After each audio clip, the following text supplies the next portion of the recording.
Hello, everyone, and I welcome you all to today's exclusive podcast on People First Tech Leadership, Innovation, and Career Growth in a Digital World.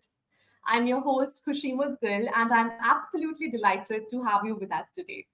It is my honor to welcome our distinguished guest for this session, Mr. Srikanth Vachaspati, Vice President and Head of People and Organization at Siemens Technology and Services Private Limited. Srikanth, it's such a pleasure to have you here with us today.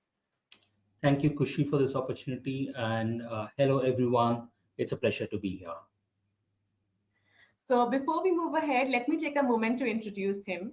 With over 3 decades of experience, he has held several key leadership roles within human resources at Wipro, Infosys, HP, and IBM. He currently leads the people and organization function at Siemens Technology and Services in India, overseeing an employee base of over 10,000 professionals across research, product development, engineering, IT services, and business services for Siemens and its global customers. A highly accomplished HR leader, his expertise spans talent acquisition, compensation, mergers and acquisitions, HR consulting, and business partnership. Having led HR operations across the Asia Pacific and Europe regions, he brings a truly global perspective to workforce transformation, culture, and leadership. And in today's conversation, we will explore that how tech leadership is evolving in an era where people and technology must grow together. We will also discuss what it takes to build inclusive, high performing teams, how HR and business leaders can foster innovation while prioritizing employee well being, and what career growth looks like in a world defined by constant digital transformation. Our guest speaker today will share his perspective on balancing technological advancement with human empathy, building future ready workplaces, and developing leaders who can inspire and adapt in this changing world of work. So, now, without further ado, let's get started. So, Shrikant, as you see that leadership in tech today isn't just about driving outcomes, it's about building environments where people thrive even in high pressure situations. So, let's start by exploring how leadership itself is changing in the tech landscape. So, to begin with, how do you think that leaders can maintain that balance between driving performance and prioritizing people's well being in this high pressure tech environment? Kushi, this has always been, I don't think it's about today. It's always been a challenge in terms of how do you prioritize work and how do you prioritize well being. I think, particularly after COVID, this balance has become a much more in the spotlight for organizations and industries. And especially when you look at tech, ITES industry, that's what STSPL, Siemens Technology and Services, operates in, right? This has become even more acute, essentially because we adopt currently a very hybrid work environment. You don't see the person every day, so it's mostly remote. People come into work a couple of days in a week, or some people don't, because as a corporate philosophy, Siemens globally had decided that you can work from wherever you are the most productive, because the focus shifted not on the input side but on the output side. And I think that really made our leadership to relook on the principles of how they're going to govern workplace dynamics. So in that context, when you look at it, right, when you start to concentrate on the impact and the results rather than the effort, right, it changes the perspective from a leadership, right? Leaders used to earlier thrive on what we used to call the control economy, right? But now it's no longer, you don't have the control. You have to only manage the output by encouraging your employees to work from wherever they are. I think that has changed. Uh, so while it has changed the dynamics from how do you manage work, the other dynamic of when you look at a person face to face, you're able to understand what the person is going through, because emotions sometimes do stand out very easily when you're connecting. But in a remote environment, how do you ensure that you are on top of how your employee is feeling? So again, in a digital world, we have created digital tools, right? So we have AI-based emotional tools like Amber, which we use in Siemens technology to look at how do we gauge people's emotions at a point in time. So yes, enabled does give us certain advantages. Better, not really better than meeting face to face, but given the circumstances, this is what we use. And therefore, when you look at these aspects together, putting focus on people's health, mental health, which has become again very, very important, Yes. plus looking at whether the person's actually giving you the output that they are expected to, and if something goes wrong, then you ask them why. I think the entire aspect of dynamics has changed, and therefore it has become people first because you're not seeing them face to face many of the times. The other challenge that you also have is that a lot of, I mean, there are negative aspects around this. Like, for example, informal learning has taken a beating.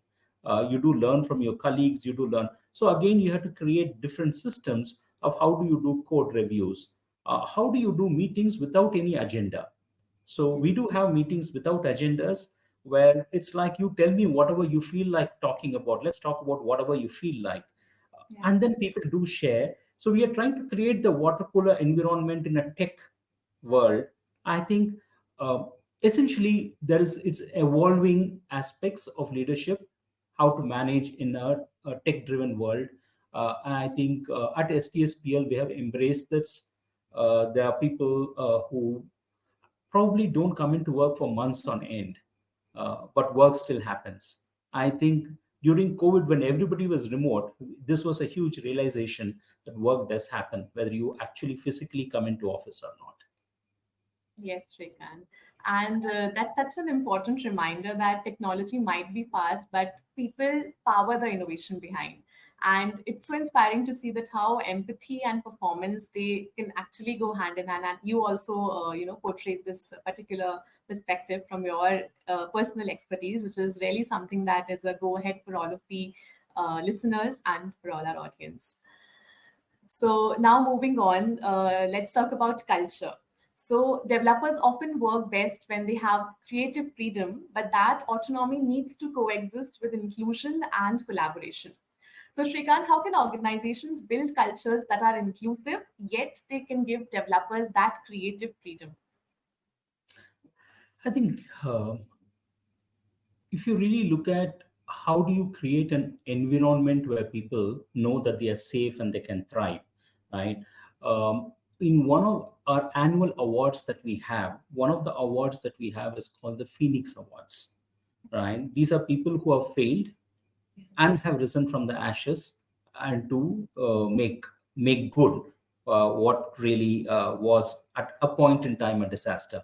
So people do realize that when you start to celebrate such failures and resilience, right, that you're allowed to fail, it's okay, all right. So I think that is and the philosophy of fail fast, right? So so that you can pick yourself up and I think the challenge is not in failing, the challenge is not rising after you've fallen, right? So when you create this environment and this culture and celebrate it, people feel much more safer in that kind of an environment. I think that's one.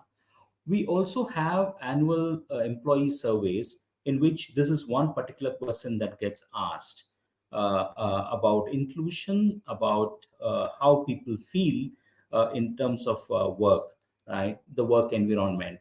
Do you feel free to say something without the fear of being discriminated against, right? Right. So again, that creates the culture. So one is say do from the leadership has to be very consistent, that you, it's not just a slogan but you're actually living it. And then when people learn this very fast, that this is the kind of culture that we have, we are inclusive, it really works well. The other aspect that we also look at is that how do we allocate work to people. So one of the things that at Siemens that we do is we use Strength Finder and Strength Scope very strongly. So it's the question of we identify what are the strengths of people and we leverage that strength. All right. We do not have a focus on how do you improve on your weaknesses. All right. It's a question of how do you leverage your strengths. I think when you shift focus again as an org culture into leveraging strengths of people and allocating the right kind of jobs to them, helping them succeed in what they do, because that's what they can do best. I think that really does build in the engaging culture where people are able to contribute, are able to do the things without any fear. I think a couple of these factors, uh, and when we started to leverage this, one of the things that we have done at Siemens globally, Kushi, is we removed performance ratings. Right? So there's no rating system at all. In fact, there's no rating system at all. There's not even a substitute. What we have actually come up with is something called growth talks, where we encourage employees to talk to the manager about their growth and their growth path. Right? We know when work is allocated to you is a question of I trust you to do your work, so I'm not going to discuss your work with you unless you have a problem and you want to talk about it. Right? Right. We trust you. But what we want to talk about is how do you grow from here? What are your aspirations? And how can we help you in that aspirations? I think that is the kind of discussion that employees have with the managers at least once a quarter. That's what was recommended. Uh, it happens more or less around once a quarter or at least once a half a year. But I think the environment and the culture around this is what helps bring people, bring the best game to the field. Yes, Srikanth, and amazing perspective on how, culture-driven people are getting in this tech-driven world, and how we can actually learn from all these things that you just mentioned. So, while you think that we're at this, what are some of those biggest cultural blockers that you've seen that prevent innovation or engagement in tech teams, and how can leaders actually fix them? Okay. Um See, while it's not that people join Siemens right from campus, right? We do have people coming into us laterally from other organizations, and the other organizations have different cultures. There are organizations which still, which where you have appraisal systems, right? Yeah, You're rated and you get your increments based on what you got rated on. yeah, So when people come in and join us laterally, it's a kind of a culture shock for them, saying that how am I going to get paid? Will I be judged properly because you don't have a system, right? So I think it's a question of, and especially if the person is a little remote away from his team, the couple of these are two thing challenges. The other aspect again is while organizations change, does it mean everyone has embraced this culture very, very strongly, openly?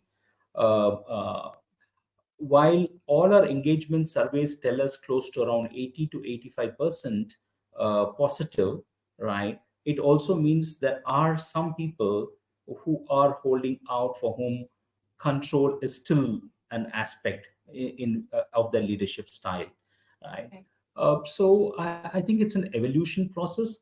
We've changed our systems, but it takes time for people to change. I think that's one. But then intent is there; it's in the right place, and we ask people to let us know when things don't go well. The other aspect again is, in an organization like ours, uh, it's a question of also what gets measured, right? Um, One of the things that as a GCC in India, most of the GCCs were set up essentially as cost arbitrage centers at some point in time, right? That's how they started. But now they've moved up to doing leadership roles, right? We take ownership and leadership of certain projects and products completely in the country. So when you move ownership into the country and you've grown up the value chain, again, the question comes in terms of how do we collaborate, right?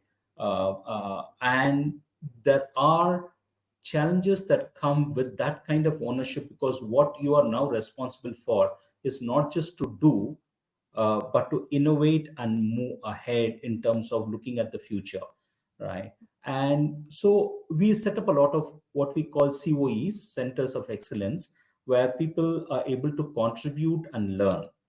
And therefore, we learn not just from the portal, but we also contribute to that learning as peer learning.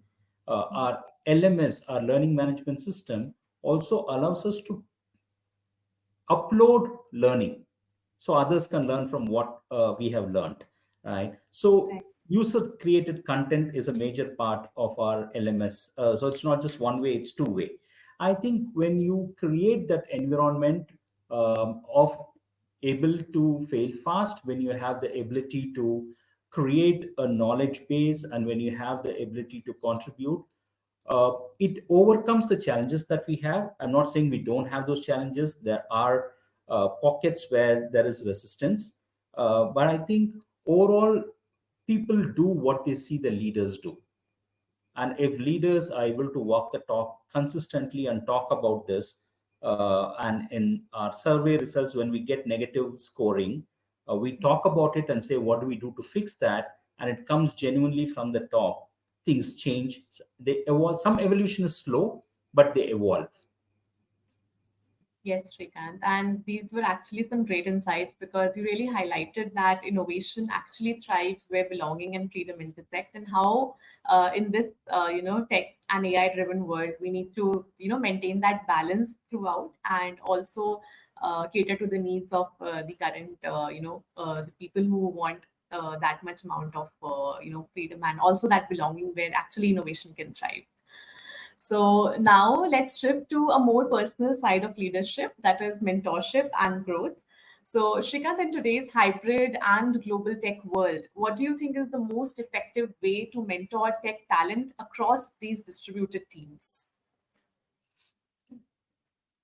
See, Kushi, I think one of the things that we are seeing from a changing population demographics Yeah. is that you do get a lot of people joining us now from campuses who are much, much more tech savvy, Yeah. right? They are digitally native. So when we look at mentorship, what we have seen is both ways work. Reverse mentorship, where we learn from the new generation about what they comes naturally to them, but not as natural to people who have a couple of years or decades of experience under the belt, right? Is I mean, if I look at Gen AI tools, many of us at in my generation we use it as an extended form of Google. We don't leverage the power that comes with tools like this. But people who are younger are more native, so we learn from them and they learn from us, right? So I think it's a question of reverse mentorship and mutual mentorship which works. The other aspect about mentorship that we encourage in our organization is that we celebrate it.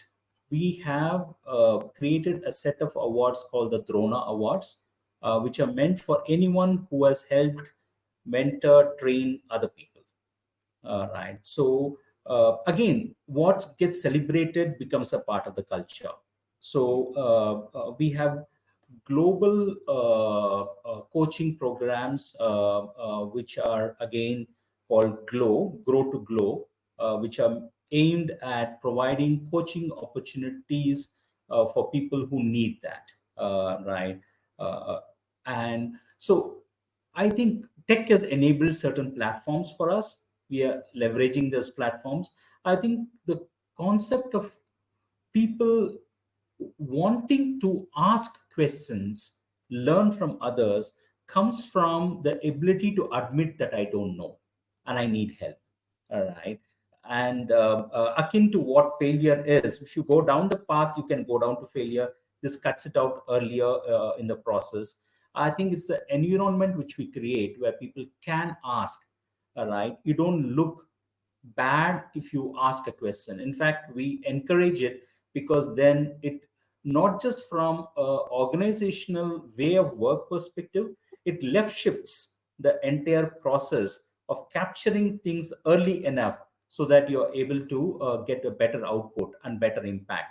And since as an org we measure impact, The way to maximize the impact is to catch bugs if you're coding early in the process, and similarly catch mistakes early in the process. And therefore, it's the culture of asking when you don't know, and not feeling bad about asking, and not being criticized for asking, which people may think, okay, is it too simple to ask? Right. So when you take away the fear and you have these platforms of mentorship and coaching that you're able to give to people, and there's no appraisal, I think a lot of these things interlink together to create the environment where we are able to encourage talent, and provide them the right platform. Right, Shrikant. And now that you've mentioned this aspect of asking and also addressing that fact that there's so much more to learn, like upskilling and reskilling are some things that are, existing so predominantly in today's landscape. So there's a question that we all grapple with, that should upskilling be driven by organizational strategy or by individual curiosity? And how can actually leaders strike that balance? I think you answered the question yourself, because it's a kind of how do you get that balance, Yeah. right? Right. Um, I want to work on something which is innovation in my perspective. Does that lead to an end result for the organization? Right? When organizations operate under that constraint, what we have created is the ability for people to question things and to innovate. We have, again, created an internal tech platform called IdeaScope. Right? Anyone who has a different idea can put their idea into idea scope. You'll find somebody else who becomes a mentor, comes and talks to you about it, right? And see how you can take this thing up, either create a POC or an MVP. And if it gains credence in terms of what it can do, then we find global mentors who put money into the project, right? So, for example, one of the things that one of our leaders was going through a program at IMB. Right, as part of the program, there's this project, capstone project that you need to do, and the person worked on something called circularity. Right, and then developed that particular idea, which came out of a project that you went to a course for, um, created a concept, took it up, got alignment at extremely senior board levels. One of our board members said, I like this idea because it's on sustainability. Let's look at that. And then now it has become a kind of a product that we are working on. All right. So the aspect that you can throw up an idea, and this was not a part of a regular work process, right? So if you have an idea and the idea is worth it, we'll put money into it. Now when you have one example like this, right, which gets showcased, it encourages others to come up with their ideas, right? Yeah. So creativity is important, because in our nature of tech nature of work, curiosity and creativity are the keystones in terms of taking things forward, right? So we also encourage it through another concept that Siemens has, which is called Next 47. This is a global project. 1847 is when we are founded. So we taken the 47 and say next 47. Globally, we encourage 47 ideas in a year, right? People apply for it. It's an annual project. And Yeah. if you have a particular idea, you get mentors who help you create that. And if it makes to the top 47, you get money to create a completely different product, right? You take your idea up to a product level.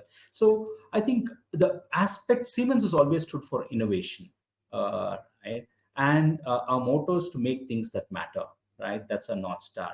So while curiosity comes in, we provide the organizational platforms for people to learn, to contribute, and to do, through hackathons or through projects like this, avenues for an employee to dream big and take that dream into reality is a platform that Siemens provides. Right. And these are some wonderful points, Shrikant, I have to say, because it's clear that continuous learning is also optional and it's also a shared responsibility between the individual and the organization per se. So now moving ahead to the innovation and agility in distributed teams, as we see that remote and hybrid work have completely redefined how teams innovate now. So from your experience, what leadership practices help maintain that agility and cohesion across the borders? Okay. See, once you know teams are remote, right? There's some interesting aspects that come into being, right? Like I talked about that Amber tool, but also more importantly, we need to be aware of nuances that happen when you are working remotely. All right. Your communication aspects becomes much more crisper uh, because the ability to be misunderstood is high when you are remote. So I think managers are trained on how to communicate well, right, to ensure that it's understood the way it was meant to be conveyed. Uh, right, and also create opportunities for people to come in. See, we don't have a challenge in terms of managing uh, budgets when it comes to team cohesion. All right, so we do encourage teams to travel, meet on occasions, so that physically you are able to meet at certain what you call created environments, right? We find reasons why we have to travel and meet together. Correct. I think that really does help. Having days or programs where you try and get together. Most learning usually now is digital, right? But creating classroom learning opportunities so that you can come together in a workshop and co-create becomes important. Not that you can't do it remotely using a concept code, but use the occasion to get people together. I think we do have ways to ensure that people do collaborate and they are able to work together. What also happens in a tech world, Kushi, is that there's always a dependency on somebody else. A tester is dependent on a coder, and a coder is dependent on the tester giving the uh, report back, right? So the collaboration aspects is important, and that's a keystone, right? How do you collaborate?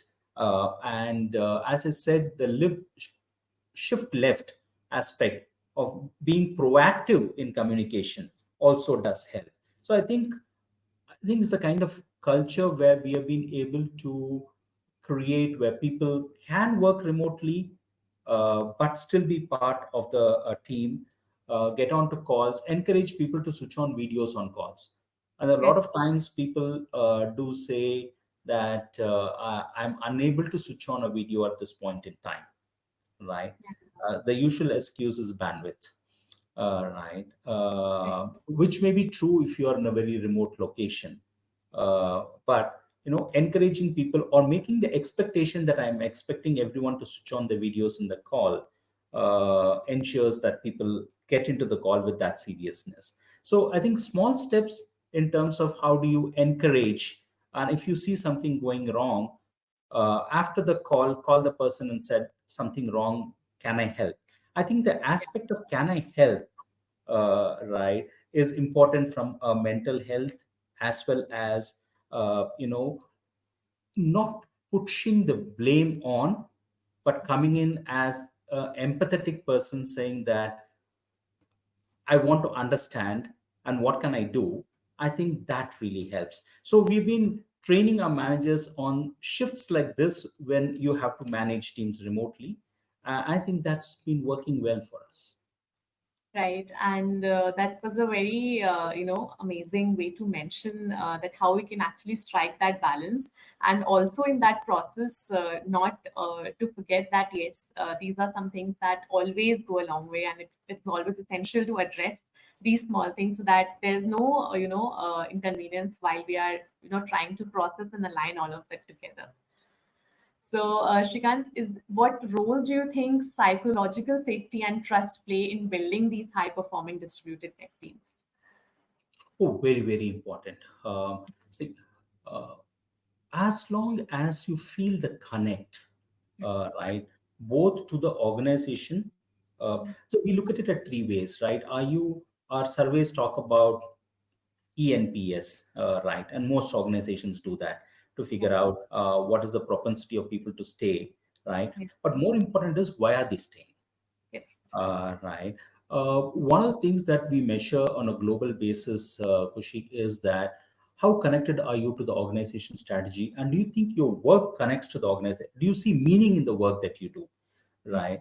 And when people see meaning in the work that you do, and the impact that your work has, right, it does give you that satisfaction and creates that psychological connect, or the stickiness to an org, uh, right? And when you have the stickiness, and the leadership behavior is helpful in terms of saying, I'm here as a ability to provide you the platform to do your work well, right? So our entire focus is not on why did things go wrong, but how can we make things better, Yeah. right? I think this gives a psychological safety net for employees, right? When we say fail fast and we celebrate it, it gives a safety net for employees, right? So as an org, when you do this, um, across multiple aspects, from a manager behavior to all the way that we look at our work processes, right? It does help people feel safe in an organization, feel safe to call out if something is going wrong, know that right from our board, our MD, our leadership, they will look into every complaint that comes our way, irrespective of whether you want to be, when you want to raise it confidentially or you want to put your name up, right? We have a global platform called Tell Us, right? So people can actually do that anonymously, or say, I want to identify myself so you can come back to me, right?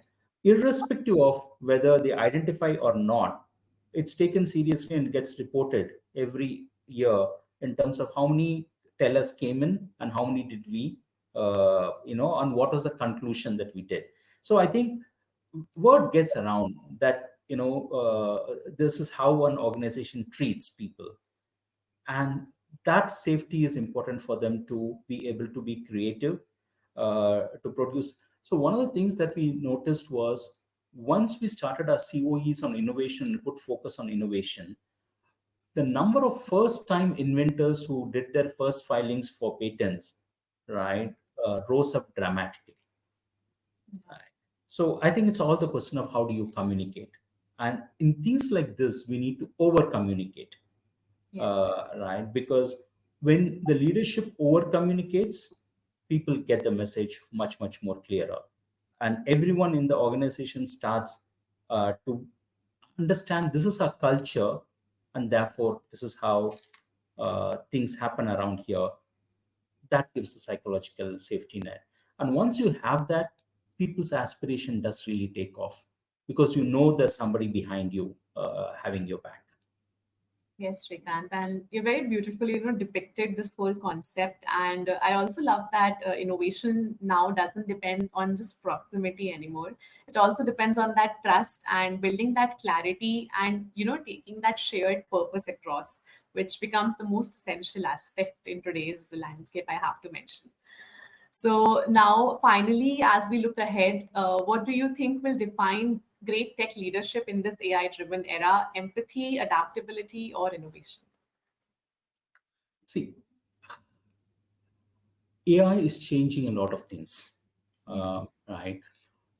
But then when you look, there is human, the entire journey has been a huge amount of evolution. A Yeah. lot of times, one of my favorite quotes is, what the caterpillar calls the end of the world, the master calls the butterfly, right?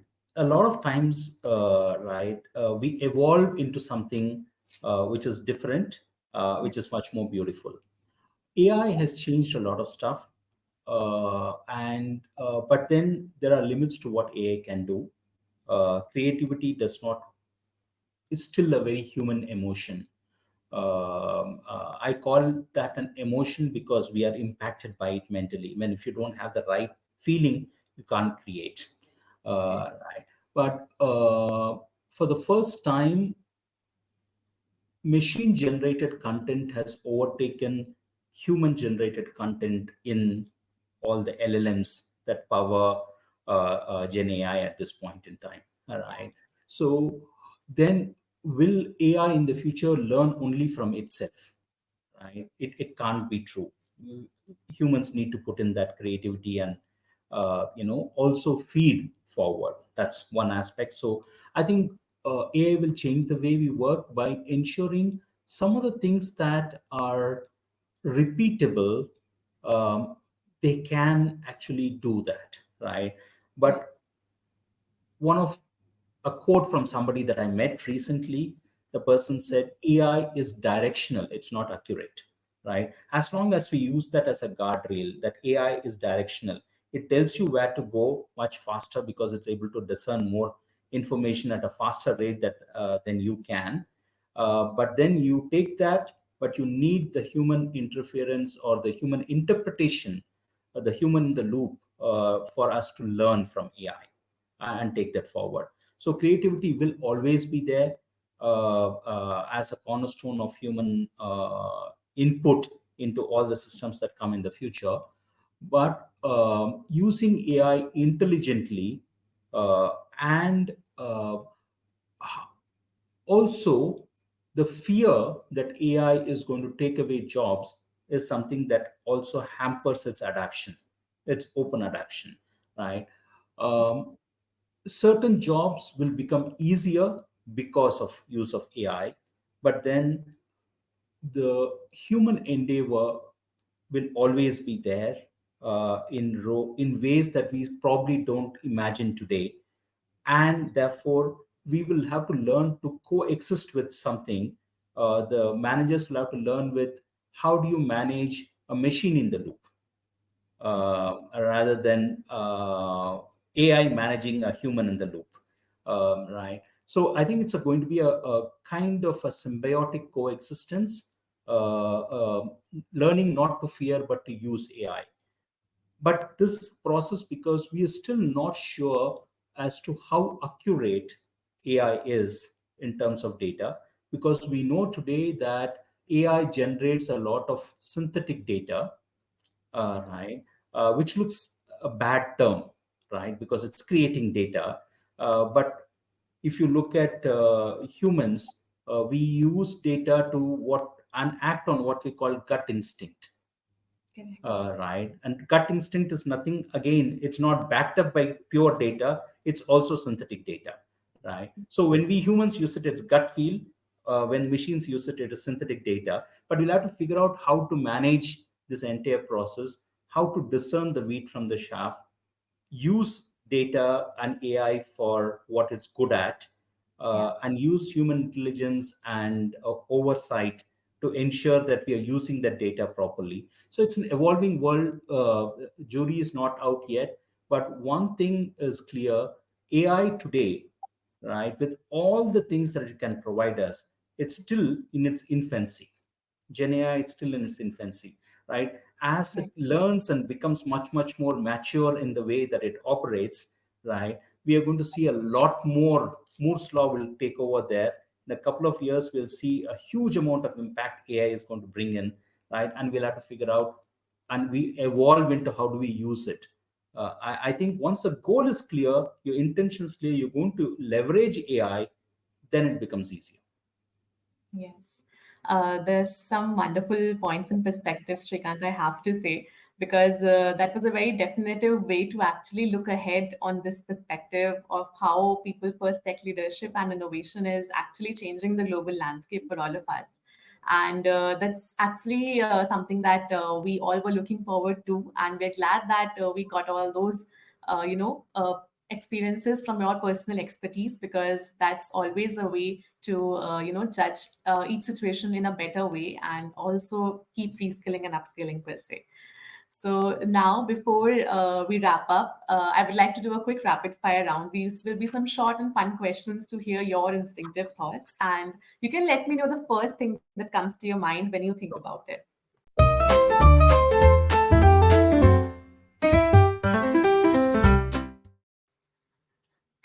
So the first one is that what's one trait that every tech leader must master? At this point, I would say communication, right? Because I mentioned this earlier about crisper communication because you have remote teams. I Yeah. think one of the things that tech leaders are yet to completely master is how to communicate extremely well, right? You do use your tech knowledge, right? And but there are a lot of times where their thinking and the way they communicate, there are gaps around it. They assume that you understood, Yeah. but then they don't clarify it. So one of the things about communication, again, I'm talking from a tech world, right? So the way communication works when you transfer data from one system to another, right? The other system has to do what we call an acknowledgement that you've transmitted X amount of packets of data and I've received it, right? Right. So the easiest way we tell our managers is when you communicate, you get an acknowledgement back from your team or the other party that they have understood it. Ask them to paraphrase it, realize that they have understood, and then proceed, right? Very Yes. difficult to do because it's very simple, but I think it's the most effective thing that tech leaders should learn. That's true, Shrikant. So the next one is that that's one book or thought leader that who shaped your leadership philosophy. I think multiple. I don't think of one, but if you had to narrow down on one, I think it would be Stephen Covey because my work philosophy always has been find the solution, right? So Right. begin with the end in mind, Mhm. right, and then you know what you have to do, Yes. right, and don't get lost in the process. One of the mantras that I live by is if your intention is to get into a room and you don't have the key, right, Yeah. break in through the window because then you have to fulfill your intention. Your intention is not to open the lock, but your intention is to get inside the room, right? So you need to find a solution, and for that, beginning with the end in mind, Stephen Covey, I think, would be one of my favorite. That's wonderful to know, actually. So moving forward, what's that one hobby or passion outside of work that keeps you grounded? Again, I would say reading. Right, I'm a voracious reader, and one of the things that I've learned is, again, not everything that you read you can discern and take in, right? Mhm. So, ancient book that I've read by a guy called Hugh Pranther, Notes to Myself. In the preface, he says, "These are my thoughts. Yeah. Read them, swallow them, chew them. If you like it, you take it in. If you don't like it, you spit it out." Right? I think you can do that with any book, any movie, anything that you see, right? Figure out what is the aspect that you can learn and ignore the rest. So, what you can learn, you can leverage. I think for me, reading is a passion that helps me grow. Definitely.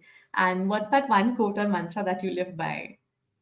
As I already mentioned, right, breaking through the Yeah. window, Yeah. if your intention is to get inside the room and you don't have the Yes. key, right? Again, it's a question of solutioning, right? Yeah. People come to you with a problem because it's not just they want you to listen, they want to know how can we solve it, right? And if you're able to solution things and not stand, and especially from we call HR PNO in Siemens, right? In my PNO role, when people come to me with a problem, I send them back saying that, oh, it's not part of policy, right? It's not a solution that they want to hear, Yeah. right? Policies are not rules. You can always look at how do you, solve a problem and not take refuge behind a policy. So I think once you are very solution oriented, it really works. And my mantra is always find the right solution because that's what makes the world move. Yes, and that's actually something that we all also should, inculcate in our daily schedules for sure. So the next one would be Shrikant, that if not a tech leader, then what alternate career would you have chosen? I would have been a teacher. That sounds great. And definitely, from learning from you is something that should have been there. And of course, I'm glad that we all are getting that, lucky to actually learn from you, from your personal expertise. So I'm glad that we are able to do that. And what's that one personality that you'd love to have a 1 hour conversation with? Okay, this will go back to Stephen Covey again, right? Because Yeah. a lot that I've learned from him, from his work, and it's also about trying to find out more about the person, more about how these see to be able to learn from a variety of sources and to put that coherently into a format that others can learn from, right? I think he has done that. His son has also done that by creating the principles for children, right? So Right. it's something I would love to spend some time with him to figure out how he processes information and how he channelizes that. That would be one big and great conversation to, look forward to. So now, finally, what's that one piece of advice that you'd like to give those who are just starting out in tech? See, technologies will change, right? So you'll be on top of things if you understand how things work, Yeah. right? So get deeper into every topic, have that curiosity. Uh, AI will make it easy for you. Like a calculator, you don't really have to calculate in your head a multiple complex multiplication table, right? Similarly, AI will take a lot of complexities out, but then when you get the answer from AI systems, which you leverage, understand the concept, understand the methodology, understand the logic. Because once you do that, and not just blindly take whatever the system gives you and use it, right? Learning the how and the why of it, right? Yes. Go deeper. I think that would be a huge service that you'll be doing to yourself and to the organizations that you work for. Right. So go deeper. I think that would be my mantra. That's really amazing to know. So, lastly, Shrikant, I would like to ask you that as this is your first interaction at the TechGig Leaders Circle program here, so what are your views on this initiative? I see there are multiple outlets for people to learn, right? But then initiative like this gives people the breadth of thought processes that happen because you are meeting different leaders and they are providing their perspectives. And not all of our perspectives will make sense to you, right? But hearing it through multiple people because you have one platform where you can learn that from, right, gives you perspective. So take what feels right to you, question what does not, figure out the meaning and the intent behind whatever our leaders are trying to tell you. Because what they are talking about, like what I talked about, is based on my personal experiences. Yeah. Right. So we evolve as a part of this. So I think it's a great platform for people to learn, leverage, and discover themselves. Thank you for that, Shrikant, because it's always encouraging to hear that it's helping bring industry leaders and developers together. And it's always, great to have leaders like you to, learn from your personal expertise and experience. So, this has truly been an insightful conversation. What stands out is the reminder that in today's digital first world, technology may drive transformation, but it's people who make it meaningful. From building empathetic workplaces to leading with authenticity and agility, we also learned how people first leadership is no longer optional, it's the foundation of innovation, culture, and sustainable growth. We learned that career growth in the digital era isn't just about adapting to new tools or technologies, it's about developing curiosity, resilience, and a learning mindset that allows individuals to evolve with change. Shrikant, as you beautifully put it, that the future of leadership will belong to those who can blend human insight with digital intelligence and create environments where technology empowers, not replaces the human potential. So, thank you once again, Srikanth, for sharing such thoughtful perspectives and actionable insights with us today. It's truly been an absolute pleasure having you on this podcast. Absolutely, Kushi. You've been a great host, and thank you for the kind questions, which I had to dig deeper to find the answers. And to everyone of wider scene, till we meet. Definitely. And to our listeners, thank you for joining us. We hope you're leaving with valuable reflections on how people first leadership and innovation can shape not just the future of work, but the future of growth itself. Until next time, this is your host Kushi signing off. Stay curious, stay inspired, and keep building a people powered digital future.